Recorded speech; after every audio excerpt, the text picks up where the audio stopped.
Hello, and welcome to the Psych in Business podcast, where we highlight the integration of psychology and psychological principles into the world of business and organizations. I'm your host, Dr. Ernest Wayde. All right, so last week we talked a little bit about authentic leadership, and one of the main components of authentic leadership was self-awareness for leaders.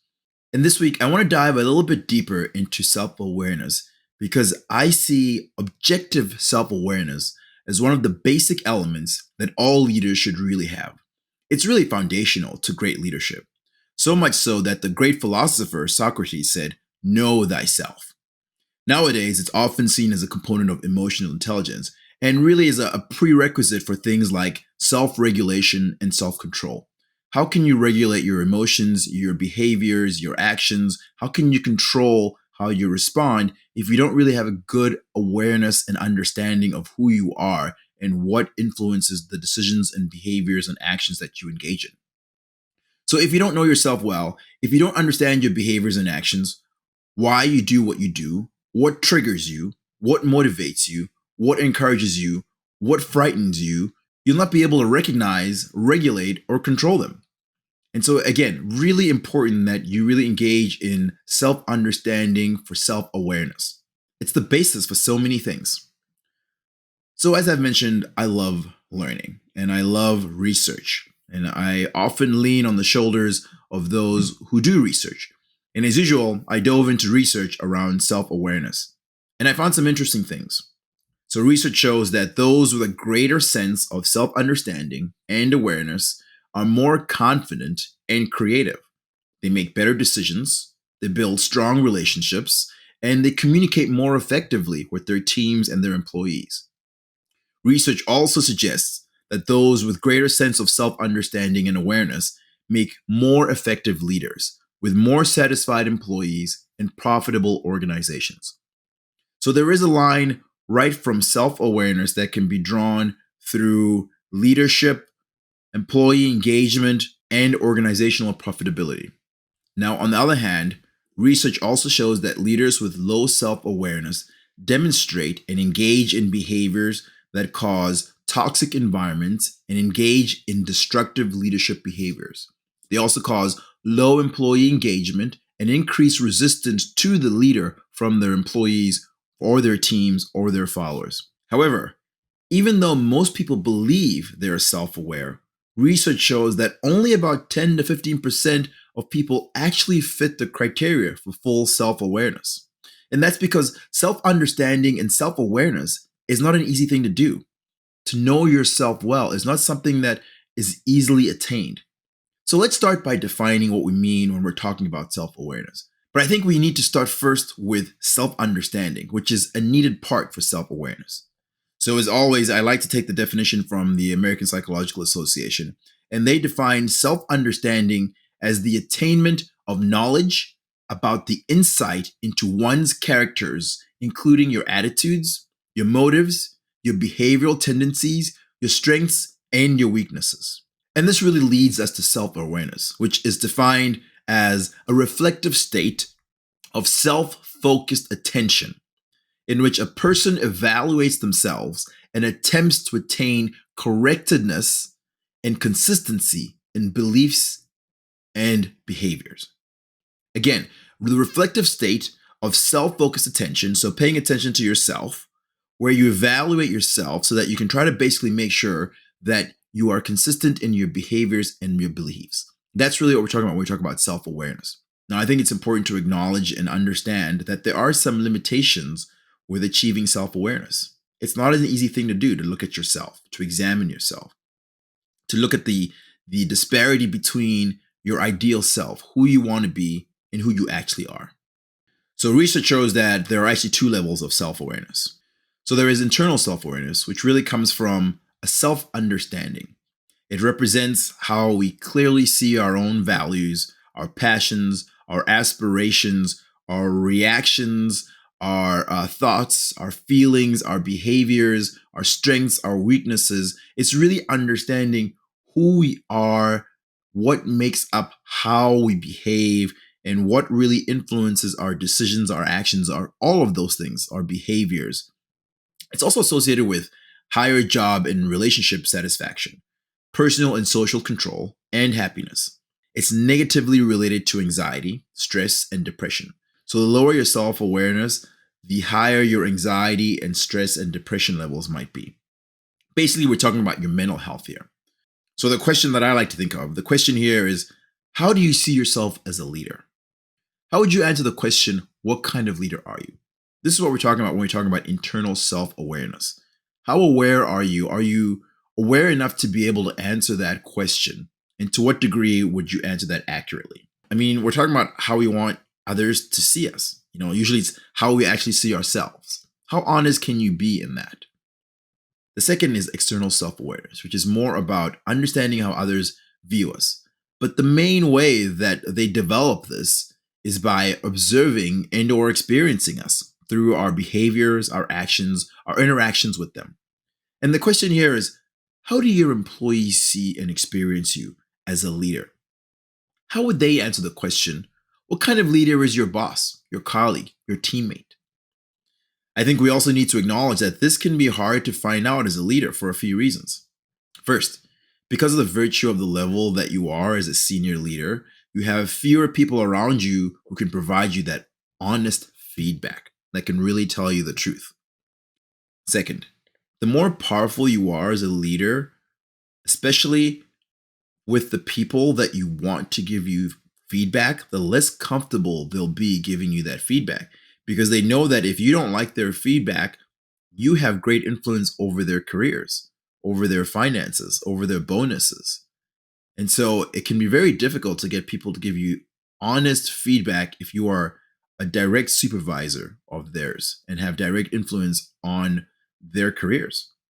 The other thing here is that as leaders gain power, they can be less willing to get feedback, less willing to ask for it or accept it from their employees. I came across some interesting research that I want to share while I was looking into this. There's research that has found 4 typical examples of self-awareness, 4 basic categories. And it puts it on a dimension of low to high internal self-awareness versus low to high external self-awareness. So starting with low internal self-awareness and low external self-awareness, you're looking at what we call the seekers. Now, these individuals don't yet know who they are or what they stand for. And generally, as a result, they might feel stuck or frustrated because they're not really sure who they are or how other people see them. And this can sometimes impact their performance and their relationships. They just are in this frustrated state where they can't move forward because there's no clear sense of who they are as a person or how they're even perceived by others. Now, moving on to individuals who have a high external self-awareness, but a low internal self-awareness. These are called the pleasers. I'm sure that you have seen these individuals before. They can be so focused on appearing a certain way or trying to fit into what they believe other people expect of them that they overlook what matters to them. And over time, they make choices that aren't necessarily consistent with who they are internally because they're trying to please others. They're trying to fit into that external self-awareness of other people. Now we move on to those who have high internal self-awareness, but a low external self-awareness. And this person is called an introspector. And they are pretty clear, basically, usually on who they are internally and have a pretty good understanding of who they are and why they do what they do. But they don't go beyond that. They don't seek help in terms of identifying their blind spots, getting feedback about their external perceptions or behaviors, and this can harm their relationships with other people. It can limit their ability to interact well with other people. Now, the people who are high in internal self-awareness and high in external self-awareness are basically considered to be aware. They usually know who they are. They know what they want to accomplish. They know what motivates them. They understand what goes going on internally, what their values are, but they also seek out other people's opinions of themselves. These leaders begin to become more fully realized because they have a true understanding of who they are internally, what motivates them, what drives them, but also they also have a clear picture of how they're perceived externally. Now, this is a really useful dynamic because I think the bottom line is that it shows that the self-awareness isn't a one truth. It's more of a sliding scale. And really, for each individual, it's about what the balance is for you. How much balance should you give to your internal self-awareness versus your external self-awareness? It's really important that you balance those viewpoints because sometimes they're not consistent. So how do you become self-aware? So how can self-awareness help you? Well, self-awareness can help leaders understand their biases. You can understand why you're behaving a certain way, your tendencies towards one thing versus other things, or certain people versus other people. It can help you understand others as well, because engaging in that self-awareness, that self-understanding, develops that skill that you can then use to help you understand other people. It can improve your decision-making. It can help you build growth and really build trust, which we've talked about as one of those essential things that you want to have as a leader. How do you get self-awareness? I think the first thing that you need to do is you need to take the time to be introspective. You need to reflect on your actions and your behaviors. Make sense of your own experiences. Take the time to think through your daily activities, your daily behaviors, and try to understand why. Ask why. Why did I say that? Why did I behave in this way? I used to do this a lot more than I do now, and I should probably go back to it. But I used to have this exercise where at the end of the day, I would go through most of my activities, most of my conversations, and try to analyze them, try to really think through them and determine if I behaved appropriately and try to understand what led to certain actions or behaviors or statements. And I found that really helpful. It really helped me to grow as an individual engaging in that activity. And that activity is something that I would definitely recommend. And I think I will definitely go back to doing that more often. The next one is seek professional help. It can sometimes be very challenging to try to understand yourself without the help of someone who is well trained and can provide you that assistance either through coaching or if it elevates to it, maybe therapeutic services, maybe getting someone who can help you really dig into your life and help you understand some of the motivations and behaviors and your actions. The next one we've talked about a little bit is seeking that feedback. And we know that there's some challenges that can be associated with seeking feedback. But building a cadre of friends, family, coworkers, people who can provide you that open and honest information. And here you want to look for consistency. If more than one person is saying it, it might be something you really want to pay attention to. And the last one that I'm going to throw in here is observation. Take the time to observe how others respond and react to you. How do they behave when you come around? How do they respond when you say things? These can be clues to help you understand how you are being perceived by others. So the takeaway here is really simple for today. I would say, ask yourself, how well do you understand yourself, including your attitudes, your motives, your behaviors, your tendencies, your strengths, your weaknesses? And then I would ask, would others agree with your self-assessment? If you can take that objective step back, would others agree with your self-assessment? And then the last step is find out. Seek feedback. Get that external feedback.